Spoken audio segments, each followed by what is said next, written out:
ओम नमो भगवते वासुदेवाय। आज हम सुनेंगे बृहस्पतिवार व्रत की एक दिव्य और चमत्कारी कथा जो जीवन की हर परेशानी को दूर कर देती है। एक नगर में एक धनी सेठ रहता था। उसके घर में धान की कोई कमी नहीं, तो उसका मन भाव कर्म में नहीं लगता था। उसकी पत्नी अत्यंत धार्मिक और पुण्यात्मा थी, हर बृहस्पतिवार को व्रत करती थी। एक दिन बृहस्पति देव भेष बदल करके सेठ के घर आए और उनसे कहा, हे सेठ, तुम धर्म के मार्ग पर चलो, बृहस्पति व्रत करो, इससे तुम्हारा और तुम्हारे परिवार का कल्याण हो। लेकिन सेठ ने बृहस्पति देव का मजाक उड़ाया और कहा, धन से ही सब कुछ होता है, धर्म से नहीं। यह सुनकर बृहस्पति देव क्रोधित हो गए और सेठ को श्राप दे दिया। कुछ ही दिनों में सेठ का धन नष्ट हो गया, व्यापार में नुकसान हुआ, घर बिक गया और वह निर्धन हो गया।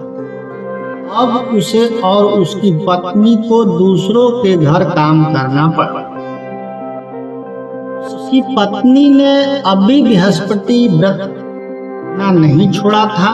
वह दूसरों के घरों में काम करके व्रत करती रही और बृहस्पति देव की कथा सुनती रही। बृहस्पति देव उसकी श्रद्धा से प्रसन्न हुए और उसे स्वप्न में दर्शन देकर कहा, तुम्हारी भक्ति से प्रसन्न होकर मैं तुम्हारे जीवन की सारी बाधाएं दूर करूंगा। धीरे धीरे उसके जीवन में परिवर्तन आने लगा। सेठ को फिर से व्यापार में लाभ हुआ, धन संपत्ति लौट आई। अब सेठ को भी समझ आ गया कि सच्चा सुख केवल धन में नहीं बल्कि धर्म और भक्ति में। अब वह भी हर गुरुवार को व्रत करने लगा और जीवन भर धर्म के मार्ग पर चला। इस कथा को श्रद्धापूर्वक सुनने और इसका व्रत करने से विवाह में विलंब अगर हो रहा हो वो शीघ्र हो जाता है, घर में रहता हो, शांति की कमी रहती हो, रोग रहता हो, इस व्रत को करने से वो सारी समस्याएं दूर हो जाती है। इस व्रत को करने की विधि प्रकार है।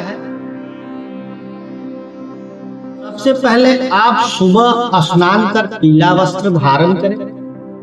घर में या मंदिर में भगवान विष्णु बृहस्पति देव का पूजन करें। केले के पेड़ की पूजा करना विशेष फलदायी माना गया है। चीजों का भोग लगाएं, जैसे चने की दाल, गुड़, केला। की कथा को पढ़े और सुने। दिन भर उपवास भी रख सकते हैं या एक समय पीले वस्त्र पहन करके सादा भोजन। जरूरतमंदों को पीली चीजों का दान करें। अगर आपको यह व्रत कथा अच्छी लगी हो तो कृपया इसे शेयर करें, लाइक करें और चैनल को सब्सक्राइब करना ना भूलें। जय श्री हरि विष्णु।